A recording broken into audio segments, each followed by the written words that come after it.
There's something almost indecent about the way Prime Video hoards its treasures. While Netflix parades its period pieces like peacocks in a drawing room, Amazon's finest dramas lurk in the shadows. Patient, elegant, waiting for the right kind of viewer, the kind who doesn't need explosions to feel their pulse quicken. Today we're pulling back the velvet curtain on 12 period dramas that deserve your attention, not because they're perfect, perfection is overrated, but because they understand something fundamental about storytelling. It doesn't open with ceremony, it opens with mud and blood and the kind of political calculation that turns palaces into prisons. Versailles strips away the romantic veneer of Sun King mythology to reveal Louis XIV, as he truly was, a man who understood that absolute power requires absolute performance. George Blagden's Louis isn't the effortless monarch of tourist postcards, he's an actor who can never leave the stage, not even in his bedroom. The series finds its genius in the details that other period pieces ignore. How do you feed a court of thousands? How do you manage the politics of who gets to watch the king dress? Alexander Vlachos's Philippe, Louis's brother, navigates the impossible space between family loyalty and personal authenticity with devastating precision. The costumes here aren't just beautiful, they're weapons. Every wig placement is a political statement, every fabric choice a declaration of allegiance. Watch how characters use fashion to communicate what they can't say aloud. Tom Hardy's James Kezagin Delaney returns to London like a ghost seeking revenge on the living. The series doesn't just explore 1814 England, it exhumes it, revealing the rot beneath the elegant surface.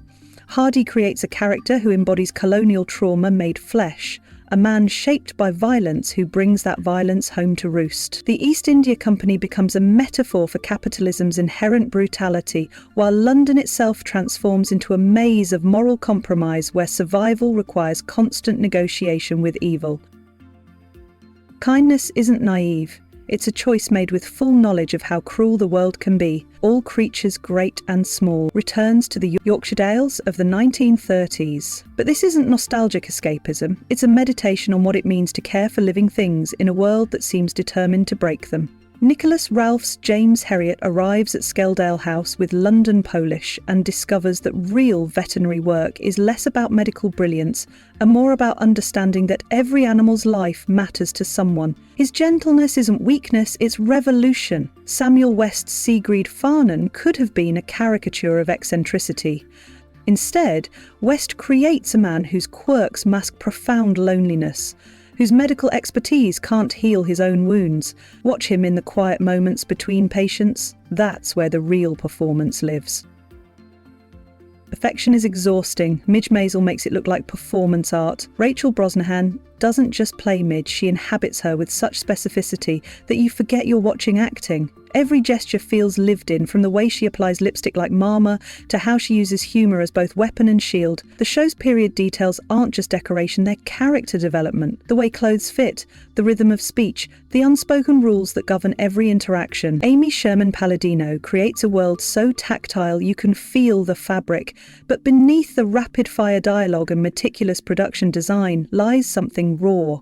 A woman discovering that she can't unknow what she knows about herself. Midge's journey from perfect housewife to imperfect comedian isn't about finding herself, it's about having the courage to be herself. Some stories are about transformation. This one is about permission. London, 1889. The fog doesn't lift, it just shifts, revealing new shadows. Ripper Street takes the post-Jack the Ripper era and uses it to examine how trauma reshapes communities. Matthew McFadden's Inspector Reed isn't hunting the Ripper, he's trying to rebuild a neighbourhood that learned too much about human darkness. The show's strength lies in its understanding that crime isn't just about individual evil, it's about systemic failure. Every case reflects the broader questions: who gets protection? Who gets justice? Who gets forgotten? Jerome Flynn's Benny Drake provides the show's moral centre, a man who chooses kindness in a world that rarely rewards it. Adam Rothenberg's Captain Jackson brings American pragmatism to British formality, and the friction creates some of the series' most compelling moments. This isn't Sherlock Holmes with his brilliant deductions, this is detective work, as archaeology, digging through layers of social decay to find something resembling truth. They call it the oldest profession, but HARLOTS understands it as the most honest one. Women selling what society already takes from them. Samantha Morton's Margaret Wells doesn't run a brothel, she runs a business in a world that pretends commerce and desire are separate things. Every transaction is a negotiation for dignity in a system designed to deny it. The show's brilliance lies in its specificity. These aren't generic period prostitutes, they're fully realised women with distinct motivations, fears and dreams. Jessica Brown-Findley's Charlotte wants respectability. Eloise Smythe's Lucy wants safety. Leslie Manville's Lydia Quigley wants control. The production creates an 18th century London that feels alive, with mud and desire and desperation. The costumes tell stories. Who has money, who has taste, who has given up on both. This is historical drama that refuses to look away from what polite society prefers to ignore. It finds humanity in the margins and dignity in the shadows. Love is a political act. Marriage is warfare by other means. The Empress takes the story of Empress Elizabeth of Austria and strips away the romantic fairy tale to reveal something far more dangerous. A woman who refuses to disappear into her husband's shadow, even when that husband happens to be the Emperor of Austria. Divra Maligno's Sisi doesn't glide through palace corridors, she stalks them.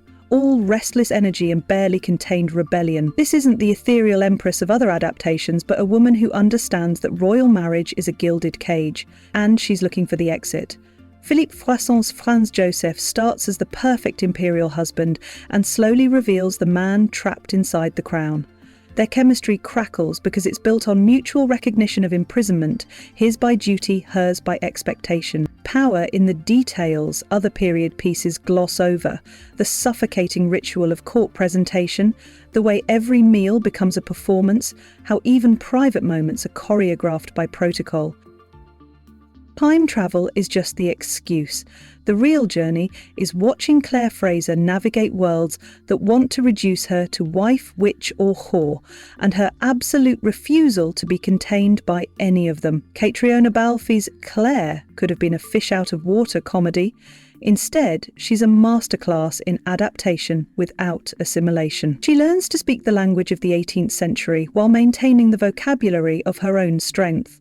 Sam Hugan's Jamie starts as romantic fantasy, the perfect Highland warrior, but the show's genius is how it slowly reveals his humanity. Watch him in the quieter moments when he's not being heroic, but simply being present. Every season asks, how do we maintain our integrity when the world demands our compromise? Becky Sharp doesn't want to be liked, she wants to be free. There's a difference. Olivia Cooke's Becky isn't the charming rogue of other adaptations, she's something harder to categorise. She's survival instinct dressed in silk, ambition masquerading as innocence. Watch her eyes, they never stop calculating. The genius of this adaptation lies in its refusal to soften Thackeray's edges. This is capitalism as bloodsport, social climbing as mortal combat. Every drawing room is a battlefield, every conversation a negotiation. Tom Bateman's Rawdon Crawley falls for Becky, not despite her manipulations, but because of them. He recognises a kindred spirit, someone who understands that love is just another game with higher stakes. The production design creates a world of suffocating beauty where every object has a price and every person has a use. History is written by the survivors, but what if the survivors wrote comedy instead? My Lady Jane takes the Tudor period and asks the most dangerous question of all. What if we refuse to let the tragic ending stand? Emily Bader's Jane Grey isn't the 9 Days queen of textbooks. She's a sharp-tongued teenager with literary ambitions and absolutely no interest in being martyred for anyone's cause. The show's genius lies in its tonal confidence. This is alternate history that doesn't apologise for its joy, period drama that refuses to be solemn about suffering. Edward Bluemill's Guildford transforms from rakish nobleman to something more interesting, a man learning that love might actually be worth the risk of vulnerability.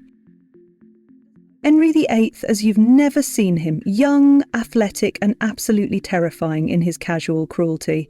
Jonathan Rhys-Meyers doesn't play Henry as the bloated tyrant of later portraits. He plays him as a man who discovers that absolute power doesn't bring happiness, just more efficient ways to destroy what you love. The show's genius lies in its intimate scale. This isn't Game of Thrones with its sprawling battles, it's chamber drama with continental consequences. Every private conversation reshapes nations. Natalie Dormer's Anne Boleyn is particularly brilliant. All intelligence and ambition and fatal miscalculation. Watch her realise she's played the game perfectly and still lost everything. The production design creates a Tudor court that feels lived in rather than museumified. These costumes have been worn, these rooms have witnessed secrets, these crowns carry the weight of actual responsibility. Power isn't inherited, it's seized. The Medici family understands this better than most. Medici takes Renaissance Florence and strips away the romantic veneer to reveal the machinery underneath: money, influence, and the kind of ruthless pragmatism that builds dynasties. Richard Madden's Cosimo de' Medici doesn't want to be a banker, he wants to be a patron, a builder, a man who shapes culture rather than simply accumulating wealth. But the world has other plans. The show's strength lies in its understanding that politics and art aren't separate spheres, they're part of the same ecosystem. Every painting commissioned is a statement, every building funded is a declaration of intent.